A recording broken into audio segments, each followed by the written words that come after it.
Welcome back to the Deep Dive. Today, you've brought us a mountain of sources. We're talking archaeological reports, linguistic analyses, some very cryptic narratives, and they all seem to point to one thing. The ultimate secret of Atlantis. Exactly. And we're not just, analyzing a myth today.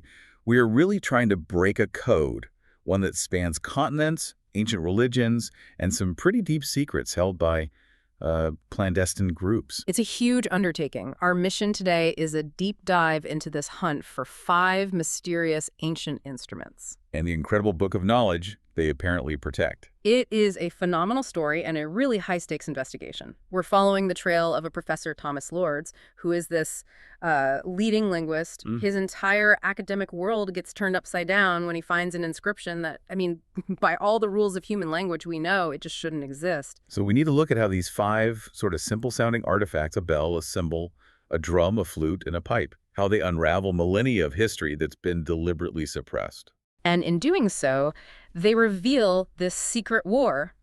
It's being waged by a shadowy organization actually inside the Vatican over a text they believe is so powerful it destroyed the ancient world once before. And what's so great about this is it doesn't start in a dusty library. It kicks off with violence. Yep. A high-tech mercenary heist right in the middle of a major historical city. That's the moment this respected Harvard professor gets pulled into a global conspiracy. So get ready, because we are jumping straight into the deep end. Okay, let's start with the man at the center of all this, our guide through the chaos, Professor Thomas Lourds. And you need to understand, this is not your stereotypical, tweed-wearing academic. Not at all. We're talking about a tall, athletic guy. He's Oxford-trained, a Harvard professor, and he is widely seen as the world's foremost expert on ancient, dead, and just plain obscure languages. And his reputation is key here, isn't it? Because he has this history of tackling, unconventional, sometimes even scandalous texts. You pointed at his background, specifically that controversial Coptic document he translated. Exactly. That story really tells you everything you need to know about him. It really does. So let's get into that for a second. The text was written in Coptic, which, for anyone who doesn't know, uses the Greek alphabet, but with a few extra letters for sounds that aren't in Greek. And the author called himself Anthony, probably after the famous Saint Anthony. But the content of the text, that's where things got weird. Lourds translates it, and the academic world it explodes. The problem wasn't the Coptic itself, it was what the narrator said about himself. He described his spiritual condition as being that of a satyr, and the details he gave about his life, his religious practices, it was this mix of beliefs that was so shockingly exotic, so far outside anything recognizable from that period, that most scholars just cried forgery. Or hallucination. Right. It was just too wild, even for the, let's be honest, eclectic religious scene of the late Roman and early Byzantine world. But Lourds, he defended his translation. He stood by it, arguing the document was authentic, that it was this rare glimpse into a deeply personal and probably suppressed form of ancient spirituality. So that sets the stage perfectly. Lourds is the one guy who won't back down, no matter how unbelievable the text in front of him seems. Which is exactly why he was in Alexandria for this big presentation, being filmed by Leslie Crane's documentary crew. He was there to look at a few artifacts, but he was immediately drawn to the first instrument, the bell. The bell is an interesting object on its own, even before you get to the writing on it. What did Lourds notice about its construction?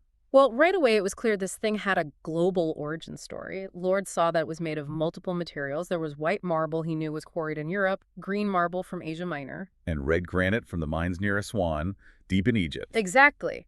So for one single small artifact to combine materials from that far apart, Europe, Turkey, North Africa, it suggests a couple of things. One, an incredibly powerful globe-spanning civilization that commissioned it. And two, a purpose that was important enough to justify that kind of effort. But the real mystery, the thing that stops the world's top expert in his tracks, is the inscription carved into it. Absolutely. This is the man who can read everything from Ugaritic to ancient Akkadian. He looks at this text and nothing. It's completely alien to him. His brain immediately starts cycling through all his core linguistic frameworks, just trying to find a hook, a starting point. And his first instinct is to apply the Sprachbund theory. Can you break that down for us? Why would that normally be his go-to? Sure. The Sprachbund theory is it's a cornerstone for historical linguists. It basically says that languages that are geographically close to each other tend to share features, not because they have a common ancestor, but just because the people speaking them are constantly interacting, trading, fighting, They borrow from each other. constantly. It creates what you could call a linguistic area or an alliance of languages. Do you have a good example of that kind of borrowing? Oh, definitely. Think about the English word cotton. That comes from the Arabic word quatan, or words like cipher and decipher. Also Arabic. Yep, from cipher, which means zero. Those words entered European languages during the Middle Ages through trade and the Crusades. The entire Mediterranean is a massive Sprachbund. So when Lourds looks at the bell's inscription and sees none of that, what does it tell him? It tells him this language is a ghost. It completely defies the Sprachbund of the Middle East. It has no connection, structural, phonetic, nothing to any known language from that entire vast region. It doesn't look Semitic or Greek or Latin. Which suggests its origin is either totally isolated, maybe from a time before known history, or And this is the most frustrating possibility for a linguist, that it's just humbug. a fake. Just nonsense scribbles meant to look old. That has to be a tough pill to swallow for an expert at his caliber.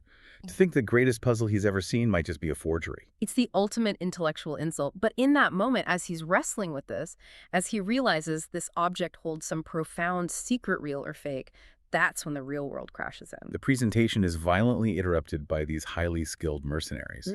And this isn't a simple robbery. This is a targeted, professional, military-style operation. They burst in, they're coordinated, and they are after one thing. It's just one thing. Precisely. They're led by a man named Gallardo, described as this, scarred fireplug of a man, a classic mercenary leader, and he knows Lourds by name. The theft is surgical. They take only the bell, Leaving other valuable artifacts behind. untouched, which confirms the bell's immense targeted value to someone, not just a random collector, but an organization. And we find out pretty quickly who that is. Gallardo works for a Cardinal Murani, who in turn is working for this ancient secret society called the Society of Quirinus.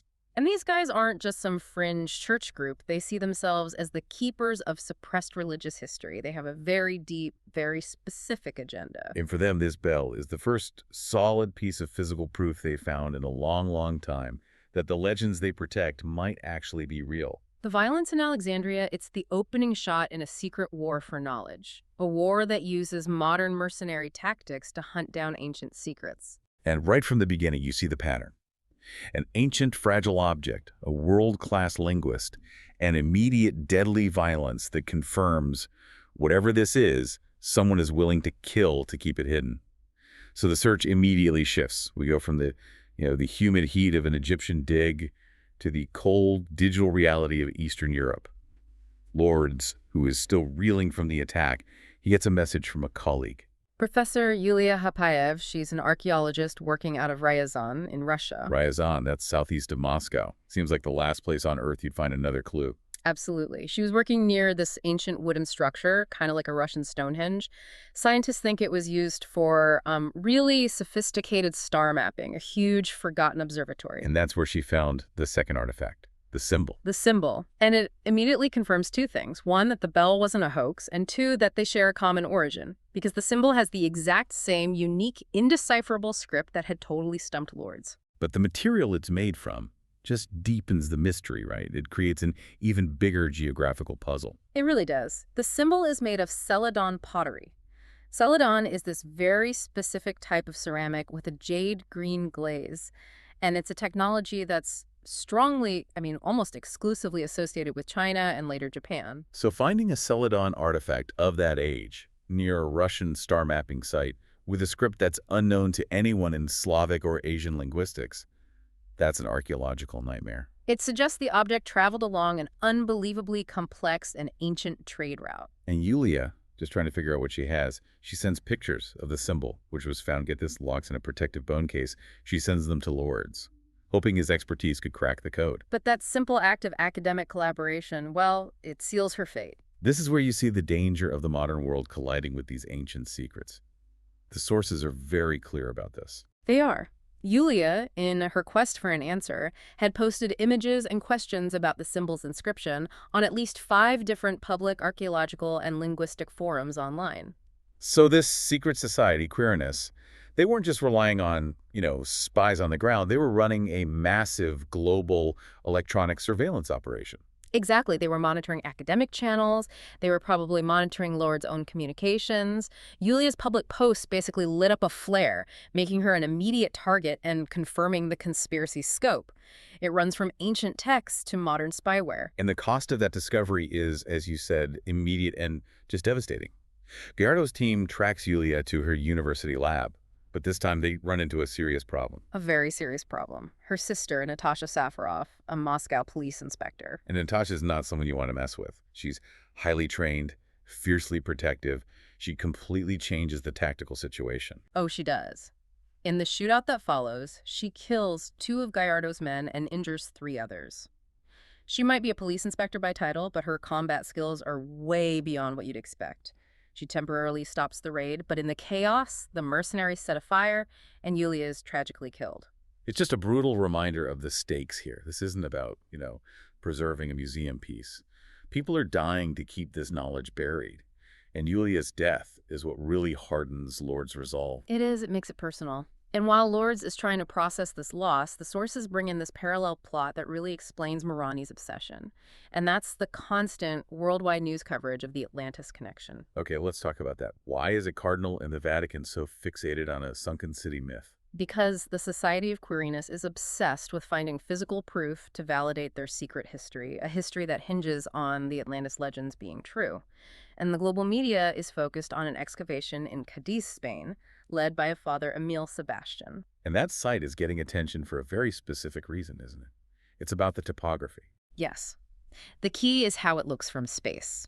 The geological structures around Cádiz seem to match Plato's very specific description of Atlantis, a central city surrounded by 3 concentric moats with rings of land in between. The satellite overlay of Plato's diagram onto the actual landscape is described as an amazingly close fit. It is. Now, you have to inject a note of skepticism here. Father Sebastian is working with a lot of funding and political backing from the society, so there's certainly some confirmation bias at play. They're seeing what they want to see. Perhaps, but for Murani, this dig is everything. And he sees the bell and the symbol as the first tangible physical proof that the secret text, the legendary Book of Knowledge, is real and is located at that site. For him, these instruments are the keys to rewriting history. So we have a global chase, a lethal conspiracy, 2 instruments confirming a lost language, and a massive dig that might be uncovering Atlantis itself. Lourdes is now all in, determined to solve the puzzle his murdered friend left behind. Yulia's research didn't die with her, though. Lourdes, now with Leslie Crane, the producer, and Natasha, he follows Yulia's last lead to Germany, specifically to learn about the Khazar people. The Khazar link is fascinating. It's the intellectual bridge that connects Russia to the bell's multi-regional origins. It really is. Yulia's theory was that the symbol was carried north into the land of the Rus by the Khazars. The Khazar Khaganate was this major trading power from about the 7th to the 10th centuries. They were a Turkic people, but famously their leaders converted to Judaism, which is why some link them to the lost tribes of Israel. And what made them such a perfect vehicle for moving an artifact like this across the known world? They controlled the commercial crossroads. They were the bridge between Northern Europe, the Vikings, the Slavic peoples, and the great empires of the East, like China. They dominated the trade routes along the Volga River. And the physical evidence for this theory is very specific. The discovery of Khazar Yarmaks coins right there at the symbol site. Yes, and these coins are significant. Yarmaks were these remarkably uniform, very pure silver coins. They were a trusted currency across this vast territory, from Rus into Europe and all the way to China. And their purity matters, doesn't it? It matters a lot. In that era, coins were often debased or, clipped for their silver content. The fact that Yarmaks stayed pure meant they were universally trusted.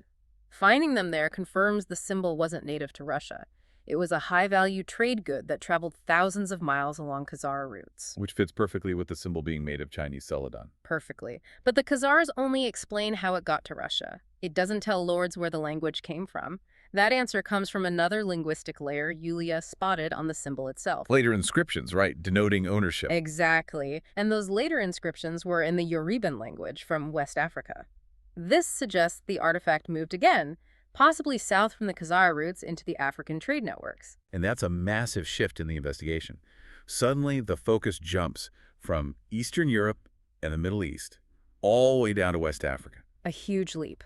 Lourds dives into the archives at the Max Planck Institute in Leipzig, studying files on lost African cultures and, critically, the devastating impact of the slave trade on their linguistic history. He starts by just dissecting the Yoruban language, looking for any trace, any echo of the ancient tongue. And he finds two really critical features. First, Yoruban has an AVO pattern, that's agent-verb-object or subject-verb-object, like in English. Common but simpler than many of the languages in the Middle East. Second, and this is crucial, it's a tonal language. Okay, can you explain what that means, the tonal structure? In a tonal language, the meaning of a word can change completely based on the pitch you use to say it. So a word might mean river with a high tone, but spirit with a falling tone. The vast majority of the world's languages aren't tonal. But older languages often are. That's a general rule of thumb in linguistics, yes. Languages like ancient Chinese dialects were tonal, so the fact that Yoruban is tonal suggests it might be a more direct, maybe pure descendant of the ancient language he's looking for. Or at least heavily influenced by it before everything got scattered. Exactly. But Lourds also runs into this tragic reality of cultural loss. He realizes the history of the Yoruba people was shattered, scattered, purposefully rewritten by the European slave trade and subjugation. So much of their history only survives orally, through ritual and story. Which makes physical artifacts like the bell and the cymbal unbelievably important. They're not just antiques, they're physical proof that corroborates those oral traditions. And this is the big moment, the synthesis. Studying these Yoruban documents and oral histories, Lourds finally finds the connection. He learns of a legend that involves not just a bell and a cymbal, but 5 instruments. 5 in total. The bell, the cymbal, the drum, the flute, and the pipe. He realizes he's not just translating an artifact, he's trying to complete a sacred set of keys. A set that has been managed by a long line of hereditary keepers. And this it profoundly changes everything. It's no longer a random academic hunt. It's an ancient quest anchored in a specific West African culture. And he also realizes how improbable it is that these things even survived. You said they're fragile. Many are ceramic, not metal. Incredibly fragile, yet they've survived millennia of travel, war, disaster.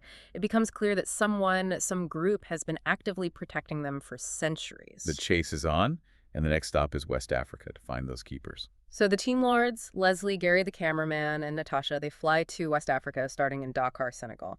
And their first stop is the deeply historical and painful site of Ile de Gorée. Gorée Island. That's a critical stop, not just for the plot, but for the history. It was the largest slave market in the region, right? The door of no return. Yes, the place where countless thousands of people were forced onto ships sent to the Americas and the Caribbean.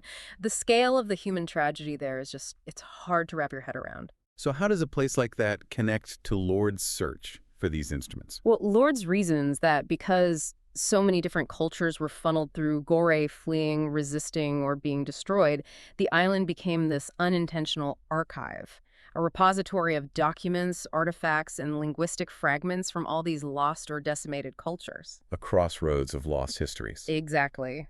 And it's there that he starts to find the living history. He meets a local historian, Professor Ismail Diop, who eventually leads them to the traditional keepers of the Yoruba lore.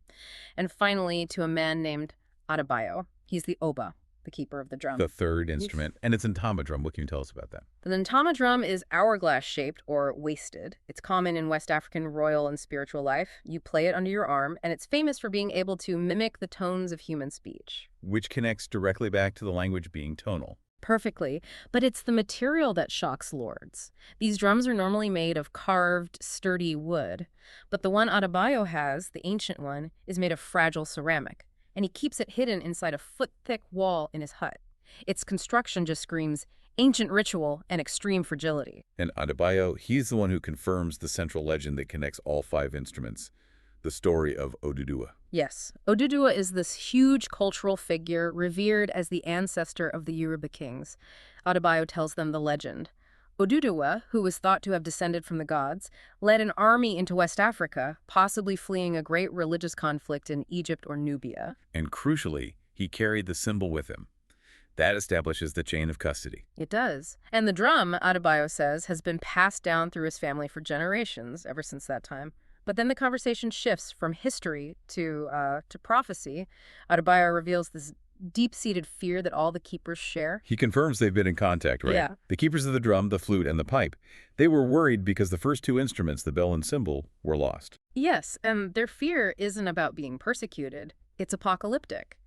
They believe the instruments were hidden to prevent a disaster, and their rediscovery means that the wrath of God would ever be turned loose in the world again.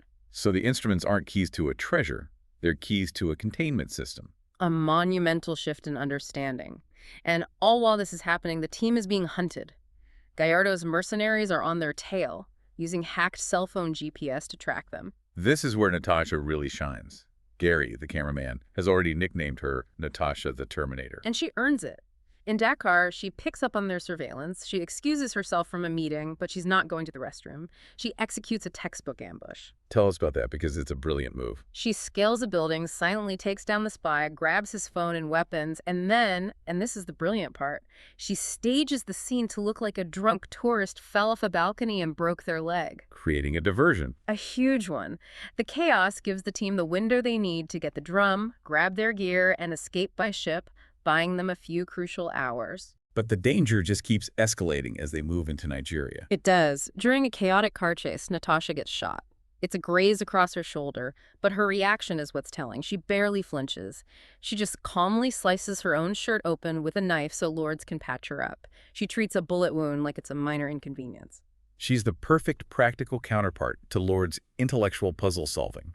Her actions just underscore that this is a race against a ruthless, deadly enemy. And that desperation convinces Adebayo, Professor Diop, and eventually the other keepers that they need to gather in a secure location. They have to stop Murani from getting all 5 of those apocalyptic keys. The remaining keepers agree to meet in London. A huge risk, but necessary. They bring the final 2 instruments, the flute, held by Van Cao Sunglu, and the pipe, held by Jesse Black Fox. And the final linguistic breakthrough, the one needed to crack the entire code, comes from Black Fox. He's of Cherokee descent. He connects the ancient script not to anything in the Old World, but to the suppressed knowledge of the Cherokee priesthood. We have to pause on that. A West African tonal language, carried by Khazar traders, is now linked to North American indigenous knowledge. That's a staggering connection. Who were the Anikutani? The Anikutani were the Cherokee priesthood, a very powerful, very educated lineage. They were credited with inventing a writing system and preserving deep esoteric knowledge. But tragically, they were killed in an uprising by their own people who feared their growing power and secrecy. So their knowledge, including their unique understanding of this ancient language, was basically erased from history, suppressed, just like the Society of Quirinus was suppressing the history of Atlantis. It's the exact same pattern. Black Fox reveals that he could only translate the inscription on his pipe because his family had preserved the secret knowledge of the few Anikutani survivors. This confirms the original pre-Babel language was scattered not just geographically, but actively splintered across these wildly different cultures. It's the ultimate linguistic puzzle, mirroring the Tower of Babel story itself. And just as they're putting these final pieces together in London, the physical goal is breached. The Cádiz dig hits the jackpot. The news goes global. Father Sebastian's team breaks through this massive ancient metal door deep inside cave #42, and Sebastian confirms the catacombs inside mirror Plato's description of Atlantis' circular layout. Murani's plan has reached its endgame, and the stakes become brutally personal. He kidnaps Leslie and forces Lourds to bring all 5 instruments, all 5 keys, to Cádiz. So Lourds, with Murani, Father Sebastian, and Gallardo watching, is taken into the final chamber of chords. He's forced to translate the carvings on the walls, and they reveal the entire secret history that the Society of Quirinus has been killing to protect for millennia. Okay, let's take the time this deserves. These revelations rewrite everything. Start with the biggest one, God's 2 sons. The carvings state that the church deliberately hid the existence of God's first son. This son brought the Book of Knowledge, which is described as the original temptation, the forbidden fruit to the Garden of Eden. And the bombshell geographical rewrite. The Garden of Eden was Atlantis. Wow. That alone must have shaken everyone in that room to their core. What about the fall? How is that story redefined? The carvings say Adam's descendants, who are called the sons with the darkest hearts, they didn't just eat the fruit, they drowned the first son. This act of betrayal caused God to retaliate by alienating the animals from mankind. It's offered as the direct historical explanation for why humans and the natural world are so divided. And the Tower of Babel, the source of all the linguistic confusion. The story continues. The first son, though drowned, rose again. His successor, a priest king named Caleb's son, built a great tower to ascend to heaven and claim divinity. This ultimate act of hubris is what caused God to destroy the kingdom Atlantis Eden with a worldwide flood, and critically, to scatter their common language across the globe. So the unknown language on the bell is the original pre-Babel human tongue. The one and only. And now the keeper's warning makes perfect, terrifying sense. The survivors hid the book in this chamber with stark warning. The book can reshape reality itself. It must be left alone until God returns for it. A warning Murani, of course, completely ignores. For him, this isn't about religion. It's about power, the ultimate weapon of historical control. He just wants to rewrite human destiny. And then there's the final piece of the puzzle. The purpose of the 5 ceramic instruments. Lourds figures it out. They're not keys in a lock. They're part of a musical lock. The ceramic wasn't just a weakness. It was intentional. Murani, without a second's hesitation, shatters the bell, the cymbal, the flute, and the pipe. And inside each one, perfectly preserved, is a hidden musical score. The puzzle is complete. The keys are music, and the lock is the chamber itself. With the musical scores in hand, they turn to the chamber wall. Lourds realizes the buttons and the unique crystal formations on the wall are actually a kind of instrument, a lithophone. A lithophone, an instrument made of stone. For you listening, think of it like a giant naturally occurring keyboard. The sources compare it to the great stalactite organ in Luray Caverns, but, ancient and infinitely more complex. Exactly. Lourds sees it for what it is. An ancient security system, an alarm code that needs the precise notes from the scores. Murani forces him to play the sequence. And playing the music triggers the mechanism. A whole section of the cavern wall, a perfectly disguised false wall, it just shatters and falls away. It reveals this pristine cavern behind it, described as being like a perfect acoustic chamber, a soundstage preserved in silence for thousands of years, and inside the library. The library, this is it, the culmination of the entire quest. What's in there? It's filled with thousands of perfectly preserved scrolls, metal plates, artifacts, but the centerpiece is just breathtaking. A 4-foot-tall amber figurine of a man holding a model of a solar system. And there's something very specific about that model, isn't there? Very specific. The model shows 6 planets orbiting the sun. Not the 7 the ancients knew, and not the 9 we once recognized. 6. 6 planets. That implies a level of astronomical knowledge that it completely upends our understanding of pre-flood civilization. It raises so many questions about the nature of the book's knowledge. It wasn't just religious, it was technological and scientific. And in the center of that library, in a box of pure beaten gold, is the book of knowledge itself. And Murani, ignoring every warning, driven by this lust for power, opens it. What happens? Instant, catastrophic failure. Opening the book triggers a massive seismic and acoustic event. The chamber, which was designed for perfect acoustics, is overwhelmed by this terrifying harmonic vibration. The cavern walls they start to fissure and split apart. The barrier holding back the Atlantic Ocean gives way. It fractures. The flood that destroyed Atlantis the first time is now destroying its last library. A huge whirlpool forms as the ocean rushes in and total chaos erupts. The humans turn on each other. Instantly. The Swiss guards, who served the Pope, not Murani, they realize the depth of his betrayal. A brutal firefight breaks out between them and Gallardo's mercenaries right there as the library is being swallowed by the sea. So the knowledge, the amber figurine, the scrolls, the book itself, all lost to the sea again. Contained by the ocean. As the cavern collapses, Murani makes one last move to kill Lourds. And he's shot. By Natasha. Her tactical sense kept her out of the main collapse zone. In that frantic escape, Lourds makes one last crucial observation about the book. Yes. He uses the heavy gold box holding the book as a shield. In the crossfire, a bullet meant for his head hits the book and just bounces off. Doesn't even leave a mark. The book is literally impervious to harm. Whether by divine power or some unimaginable technology, yes.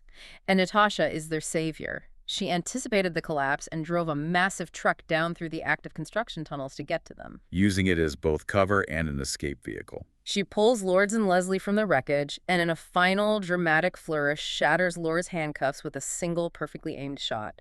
They escape just as the ocean completely floods the entire site. And the aftermath is, as you'd expect, messy. Immediately, Lourds is detained by the Spanish police, but even in jail, he uses his linguistic gifts. Not for translation this time, but for connection.